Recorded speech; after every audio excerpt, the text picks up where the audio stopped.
All right, welcome. So I'm looking at these two assignments, GitHub Setup and GitHub Pages Part 1. I've tried to simplify these. I know this is a lot of text, but we'll see how it goes. I'm going to try to make a new account to show you how this works. So I will use my password. Okay, cool. And it's already associated, so that's not going to work, right? Good.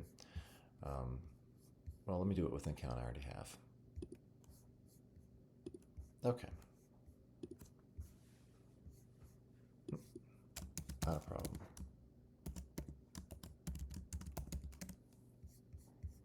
Okay.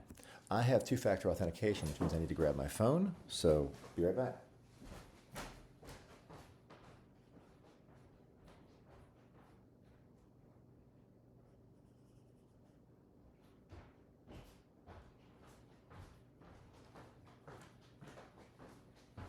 Okay, you're not going to need two-factor authentication unless you're doing some really important stuff in your GitHub repo, which is maybe a possibility. But so I'm going to prove I'm a real boy. And now I'll be logged into GitHub. All right, so in the instructions, I explained that you're going to have your setup, and you'll probably have, for your account, because it's new, somewhere around here, you're going to have a thing that says, make a new repository to tell people about yourself. And so I'm going to show you how that works.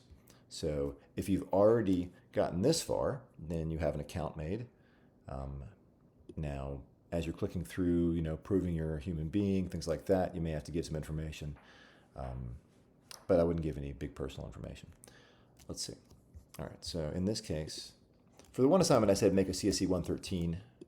Now, of course, it already exists, so I'm going to put example here. You only need one CSC 113, but I need one for every semester. So I would put something like AI fundamentals. Yeah, this would be great. So I'll change this.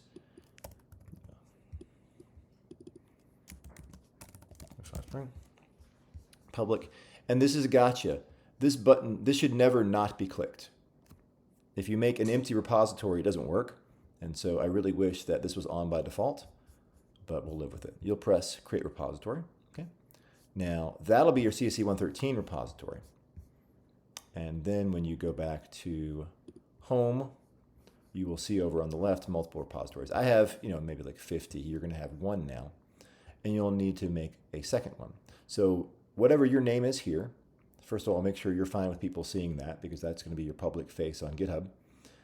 So I just used NARS-AFTCC and make a new repository. And I give it the same name as myself. Okay. Now it's going to say this. If you see the sparkles, you know you're doing it right. So you would make it public at a README. Now I can't do this because I already did it. But when you press this, it will take you to that repository. And you'll see it right here. So I'm going to pull it up on the side. So mine is called NARS-AFTCC. Well, that was a bust. There it is. Good. Okay. So this README file, you can just hit the pencil and edit it, or hit edit README. And it says here, this is a special repository. Its README will appear in your public profile. So here's the information I put in it, right? So it shows a bit of information that I can edit, and you'll have some things here. I'll show you my other one for comparison. So in this account, I did list pronouns, so the bot emoji, but on my school account, I don't have any pronouns. So I removed that line and instead put things about how I could help with things like educational content and programming. Good. So, you can just edit this by using the pencil, go in and change things. So if this format looks unusual, it's called Markdown, and it's the format every LLM uses. So you could just say to ChatGPT, Claude, Copilot, here's the template and it's in Markdown, and I want to add information about how I like trains and I'm a big fan of CSI Miami. I don't know, whatever you want to put in your README to tell people about yourself is fine. I would leave out things like, your phone number and home address because this is public. But, you're looking for this essentially to be social media for programmers or for people who use technical tools. So once you've done that and you've made the changes, actually, let me show you what that looks like.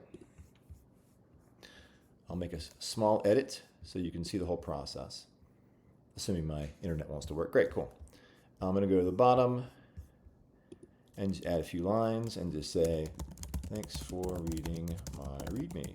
Cool. Okay, great. So I made a little change here, and then I'm going to say commit changes. Now, this has to have something in it, but you can change if you want. So I'm just going to say example changes, and I'm going to commit to main and hit commit changes. So this is like a library where you check something out. Well, it's a little bit different from a library because you're writing a book instead of reading it. So you check a book out, you add pages to it, you check it back in. Okay, so this is the internet acting up. Let's see if I can figure this out.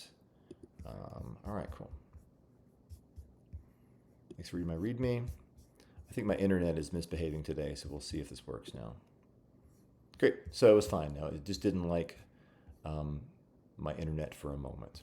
So now that I'm back here, I can see this is the file that I wrote. So if you were to click raw, you can see the original markdown format, but it's nicer to read like this. And again, if you just go back to your name, you see all your repositories and you'll see your home page.